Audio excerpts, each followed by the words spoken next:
Bonjour et bienvenue sur France 24 et sur Radio France Internationale. Nous sommes à Dakar, à l'Assemblée nationale, et notre invité pour une interview exclusive est le président de l'Assemblée nationale, Ousmane Sonko. Bonjour monsieur. Bonjour monsieur. Avec moi pour cette interview, Léa Lisa Vesterhoff de RFI. Ousmane Sonko, bonjour. Bonjour madame Vesterhoff.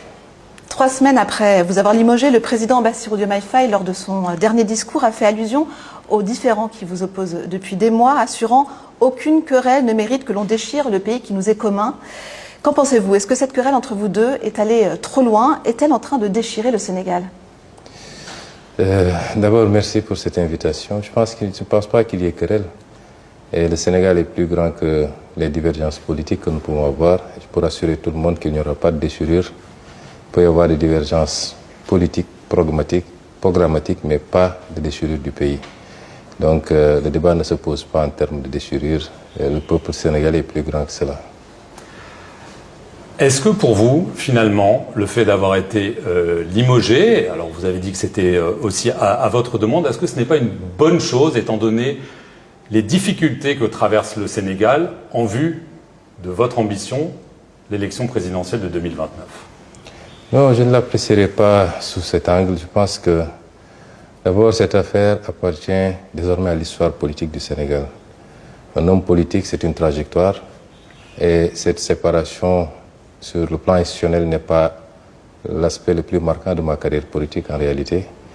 Et je pense qu'aujourd'hui, je dois remercier d'abord le peuple sénégalais d'avoir porté la confiance sur un candidat que moi-même j'ai désigné, et ensuite d'avoir renouvelé cette confiance en nous donnant cette majorité écrasante à l'Assemblée nationale, et par anticipation en me désignant à la tête de cette prestigieuse institution. Désormais, mes énergies vont être concentrées à donner à cette institution-là le rôle et la place qui est la sienne.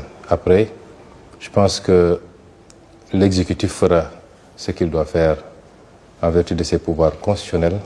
Le législatif le fera de manière complémentaire, parce que nous avons tous cette obligation de travailler à la réussite de ce mandat, qui est notre mandat en réalité.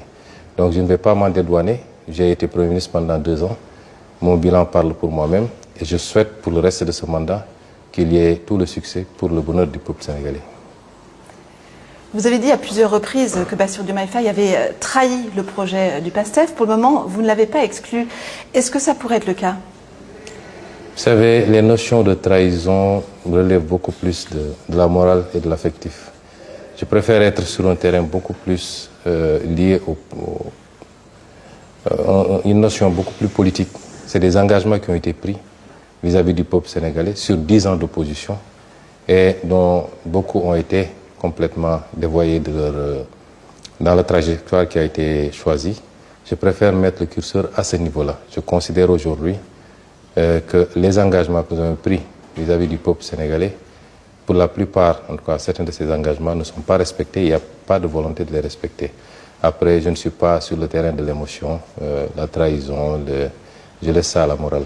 Mais au-delà de l'émotion, est-ce qu'une exclusion du parti PASTEF de Bassirou Diomaye Faye est à l'ordre du jour? Ça s'appréciera le moment venu. Je pense que le parti PASTEF est très structuré, très organisé. Il a des textes. Et ces textes sont très très clairs sur les procédures à suivre, sur les griefs à mettre sur la table pour pouvoir parler de l'exclusion ou pas de quelqu'un. Donc nous n'en sommes pas encore là. Le parti appréciera. Le parti, ce n'est pas Ousmane Sonko. Et c'est les instances qui apprécieront le moment venu. Alors vous dites vouloir vous placer sur le plan des institutions. Alors, le 2 juin, vous avez affirmé, si le PASTEF veut, le gouvernement peut être censuré, mais nous ne censurerons pas. Alors est-ce que ça vaut pour tous les cas de figure, ou est-ce qu'il y a des cas où vous pourriez censurer le gouvernement, étant donné que vous avez une très large majorité? Par exemple, si le président utilise l'article 52 de la Constitution, qui lui permet de prendre des mesures exceptionnelles s'il considère que le fonctionnement des institutions est gravement menacé, ou alors sur un point de vue plus politique, si jamais il décide que les élections locales, prévues en janvier 2027, seront repoussées. Non, en réalité, je crois que mes déclarations sont plus complètes que cela. Il n'y a pas de chèque à blanc qu'on délivrerait au président de la République ou au gouvernement. J'ai dit qu'autant que possible, puisque nous ne sommes pas là pour entraver l'action de l'exécutif, autant que possible, nous ne censurerons pas. Nous ne serons pas, en tout cas, dans des logiques politiciennes de censurer pour régler des comptes ou pour affaiblir une action. Mais effectivement, si des cas nécessitent une censure, c'est une prérogative constitutionnelle de l'Assemblée nationale, nous n'hésiterons pas à l'utiliser.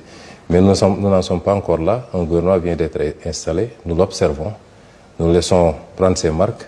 La situation du pays exige de chacun d'entre nous beaucoup de retenue, beaucoup de sagesse pour mettre en avant exclusivement les intérêts du pays. Après, nous sommes dans une démocratie. La Constitution a donné des pouvoirs à chacune des institutions. Le gouvernement, de par la Constitution, l'exécutif de par la Constitution définit la politique de la nation et l'exécute par son gouvernement. L'Assemblée nationale vote seule la loi, elle contrôle l'action du gouvernement et elle s'assure de la bonne exécution des politiques publiques.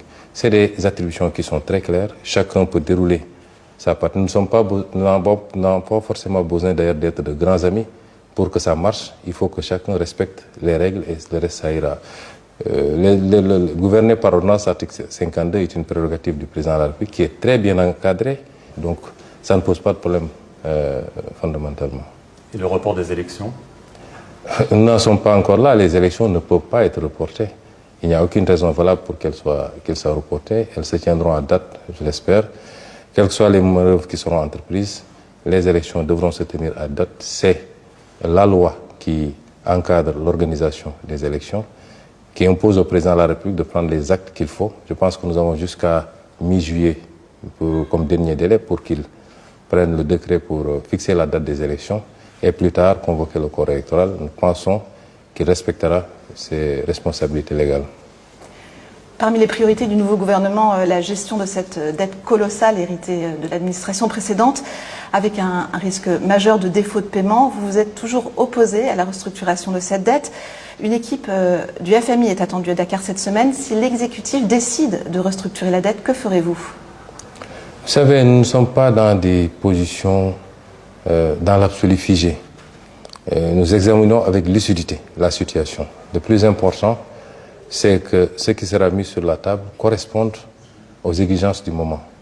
Une restructuration sauvage, nous n'en avons pas voulu en tant que Premier ministre. Je m'en suis opposé durant tout le temps que j'ai été Premier ministre, considérant que les conditions n'étaient même pas réunies, puisque le pays n'était pas à défaut, parvenait à respecter ses engagements. Nos indicateurs étaient relativement corrects, nos perspectives de croissance également. C'est là où on a besoin de FMI. Les FMI, on en a besoin quand on est dans ces situations-là. Et nous pensions qu'il y avait possibilité d'avoir un accord en ce moment avec le FMI qui semble apparemment à d'autres préoccupations que celle d'encadrer et d'aider un pays qui est dans cette situation dont nous ne sommes pas responsables, nous. Nous acceptons maintenant que l'État, c'est la continuité. Partant, je considère aujourd'hui que nous pouvons apprécier au fur et à mesure les développements. Entre-temps, il y a eu la crise dans le Golfe qui est venue s'ajouter à la crise de la dette que nous connaissions déjà. En tant que Premier ministre sortant, je sais que nous vivons une tension assez particulière. Nous apprécierons, comme je l'ai dit dans l'absolu, nous ne sommes pas là pour faire de l'entrave, mais si une solution devait être prise qui ne va pas dans le sens de l'intérêt du Sénégal, qui sacrifie nos options de changement systémique et structurel à l'autel de ratio à court terme, nous ne l'accepterons pas et ce qui relève du pouvoir de l'Assemblée nationale, nous l'utiliserons pour dire non. Mais vous dites que vous êtes fier de votre bilan. Vous avez beaucoup parlé de souveraineté économique. Or, la dette, vous avez continué à vous endetter auprès de bailleurs internationaux, publics, privés. Est-ce que vous ne regrettez pas, finalement, cette dette que vous avez découverte, cachée? Est-ce que vous ne regrettez pas d'avoir demandé, de ne pas avoir demandé, son annulation pure et simple, mais plutôt d'entrer dans des négociations qui semblent s'enliser? Est-ce que c'est un regret? Vous savez, nous avons fait une option, celle de partir sur une bonne base et non pas de dissimuler des chiffres parce que ça nous aurait rattrapé tôt ou tard et on serait peut-être dans une situation de certains pays, une situation ingérable. Nous avons vu le cas de la dette grecque il y a quelques années. Après, une fois qu'on a révélé les vrais chiffres, il faut gérer. La dette, c'est des échéances, c'est un service qu'il faut gérer et qui n'attend pas. Et un pays qui se veut souverain doit rembourser ses dettes. Nous nous sommes donné une dette, elle se refinance. En réalité, dans tous les pays du monde, la dette, elle se refinance, elle se renouvelle. Mais vous auriez pu demander son annulation comme une dette odieuse? Oui, dette odieuse, vous utilisez le terme, je l'ai utilisé une ou deux fois. C'est toute une procédure. Je n'avais pas tous les leviers. Quand je parlais à certaines occasions, je parlais en tant que chef de parti politique qui donne son opinion. N'oubliez pas que j'étais simple Premier ministre. Les pouvoirs du Premier ministre sont extrêmement limités dans ce pays. Vous étiez en désaccord avec le président sur ce sujet? On n'en a jamais discuté. On a toujours été en phase sur la gestion de la dette jusqu'à notre dernière discussion où la question a été soulevée et qu'il m'ait confirmé que la ligne n'a pas changé. Nous allons voir ce qui va se passer dans les semaines ou mois à venir. Cette dette, elle est effectivement pour partie odieuse. Il faut du courage politique pour poser ce débat-là et j'espère que j'ai eu à me prononcer sur cela à plusieurs reprises à travers mes interventions en tant qu'homme politique. J'espère simplement que l'exécutif actuel prendra ses responsabilités pour aller dans ce sens et discuter pour effectivement l'annulation d'une partie de la dette. Ça a été proposé. Ça a été proposé. Dans votre bilan, à la tête du gouvernement, il y a aussi la gestion de la crise universitaire. Est-ce que vous regrettez d'avoir autorisé l'intervention des forces de l'ordre sur le campus de l'université Cheikh Anta Diop? Un étudiant a été tué, personne n'a été tenu responsable. Est-ce que ce n'est pas une tâche sombre sur votre mandat? Non, que nenni. Personne n'a été tenu responsable. Vous concluez vite. Il y a une enquête qui a été ouverte. Et de manière très diligente, pour la première fois, ces situations se posent et les autorités prennent immédiatement la responsabilité de diligenter une enquête qui est aujourd'hui sur la table du procureur. Donc vous ne pouvez pas dire que personne n'a été tenu responsable. On n'en connaît pas encore les conclusions. On n'en connaît pas encore les conclusions. Il y a deux choses. Il y a le souci de maintenir l'ordre public. Et ça, à chaque fois que mes responsables me mettront devant, je prendrai toutes les dispositions. Et les méthodes ou les pratiques de certaines forces de défense et de sécurité que nous avions dénoncées nous-mêmes, notamment l'usage disproportionné de la force. Vous l'affirmez? C'était le cas, mais pas pour... En attendant les conclusions de l'enquête qui nous dira, de l'instruction qui nous dira ce qui s'est passé réellement et qui est à la base du décès de l'étudiant, je considère, pour des images que j'ai vues moi, et je l'ai dit ici sur la tribune de l'Assemblée nationale en tant que Premier ministre, je considère quand même qu'il y a eu un usage disproportionné. Quand on prend des jeunes désarmés au milieu de forces de l'ordre et qu'on les bastonne publiquement, c'est un usage disproportionné de la force. Je vais en venir à la question de l'homosexualité. La loi a doublé les peines pour les relations homosexuelles. Ça a suscité de vives critiques aux Nations Unies, notamment en France. Il y a eu plus d'une centaine d'arrestations. On regarde les téléphones portables des gens. Pourquoi cette chasse aux homosexuels au Sénégal? Il n'y a pas de chasse aux homosexuels. Vraiment? Il y a une loi sénégalaise qui date de plus de 30 ans. Vous semblez vouloir faire croire que c'est une loi nouvelle. Non. C'est les peines qui ont été corsées. La loi est là depuis l'époque du président Léopold Sédar Senghor, avec les mêmes incriminations de la pratique de l'homosexualité. Donc la loi, elle n'est pas venue avec nous. Elle est là. Ces arrestations, il y a eu des arrestations dans le passé, rappelez-vous. Dans le passé, il y a eu des arrestations et les arrestations ont démarré avant le vote du durcissement des peines pour l'homosexualité, rappelez-vous. Et c'est parti de deux choses. Le phénomène, la pratique de l'homosexualité associée à la transmission volontaire du VIH. La presse occidentale semble vouloir occulter ce deuxième aspect. Ce deuxième aspect qui est extrêmement important, la transmission volontaire du VIH. Donc, le Sénégal est un pays souverain. Il n'a pas à se justifier des lois qu'il prend, ni devant l'Occident, ni devant personne. La France a pris des lois que le Comité des droits de l'homme des Nations Unies a considérées comme étant attentatoires aux droits humains, notamment sur le hijab, sur les mineurs. Vous ne nous avez pas entendu nous prononcer, ni notre presse. Nous attendons la même courtoisie, le même respect de la France et de l'Occident. Nous sommes dans un pays qui a ses croyances religieuses, ses convictions culturelles, qui est un pays souverain, qui légifère souverainement sur ce qu'elle considère être rejeté par sa société. Et je pense que ça ne doit pas faire l'objet de débat. Vous n'allez pas revenir sur cette loi, vous avez même parlé de la renforcer? Ah non, revenir sur cette loi, pourquoi? Parce que la France n'en veut pas.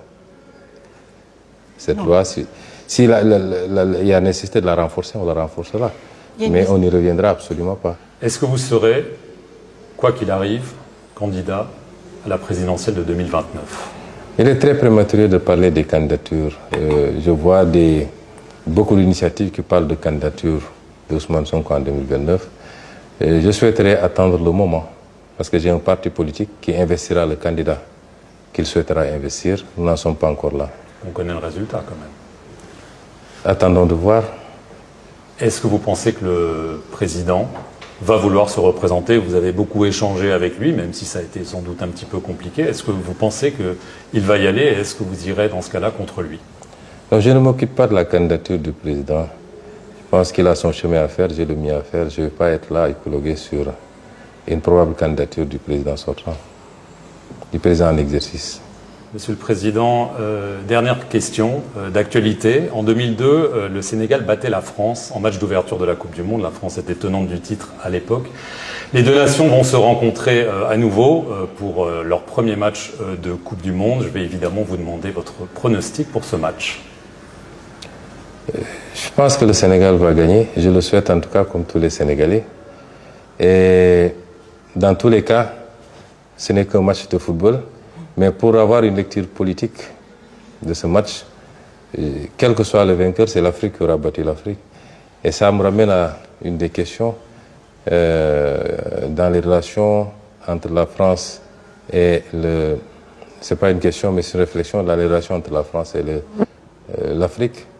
Rien qu'à voir la configuration de l'équipe nationale française nous ramène à comprendre où se trouve le besoin en réalité. Et le message que je lance toujours aux Africains, c'est que si on sait connaître notre valeur et l'assumer, nous avons la ressource naturelle, nous avons la ressource humaine avec une démographie assez galopante, une population essentiellement jeune. Nous avons le positionnement. Si nous savons reconnaître notre propre valeur, je pense que l'échelle des besoins ne se situe pas là où on pense. Et ça ramènera le débat sur l'immigration, ça ramènera le débat sur tout un tas de problématiques qui peuvent exister entre l'Occident de manière générale et l'Afrique. Ousmane Sonko, merci. Je vous remercie. Merci d'avoir suivi cet entretien sur nos deux antennes de Radio France Internationale et France 24.